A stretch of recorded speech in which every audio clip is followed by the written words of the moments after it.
यवतमाळ जिल्ह्यातील कापूस उत्पादक संकटात आहे। कपाशीवर लाल्या रोगाचा प्रादुर्भाव झालाय, त्यामुळे उत्पादनात घट होणार आहे। आधीच अतिवृष्टीमुळे शेतकरी खचला असताना पुन्हा लाल्या रोगाने टेन्शन वाढवले। काय नेमकी कपाशीची परिस्थिती सांगतात आमचे प्रतिनिधी संजय राठोड। यवतमाळ जिल्ह्यामध्ये पावसाने उघडीप दिल्यानंतर सध्या शेतशिवारामध्ये कपाशी या पिकावर लाल्या रोगाने प्रादुर्भाव केल्याचं आपल्याला पाहायला मिळते।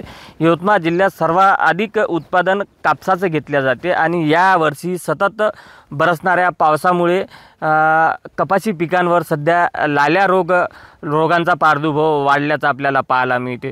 सततचा पाऊस, ढगाळ वातावरण आणि दमट हवामान यामुळे या रोगाला पोषक वातावरण निर्माण झाला, त्यामुळे कपाशीच्या झाडाची पाने पिवळी पडून वाळू लागली आहेत।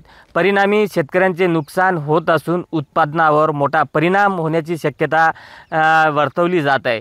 कपाशीवरील लाल्या रोगामुळे झाडाची वाढ खुंटल्याने उत्पादनात प्रचंड प्रमाणात घट होण्याची भीती व्यक्त केली जाते आहे। या रोगामुळे शेतकऱ्यांना हातातोंडाशी आलेला घास जाणार आहे, त्यामुळे शेतकऱ्यांच्या उत्पादनावर घट होऊन शेतकऱ्यांच्या पदरात काही पडणार नाही अशी शक्यता वर्तवली जात आहे। संजय राठोड, साम टीव्ही न्यूज, यवतमाळ।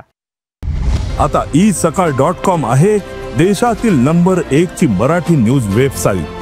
प्रत्येक अपडेटसाठी isakal.com ला नक्की भेट द्या।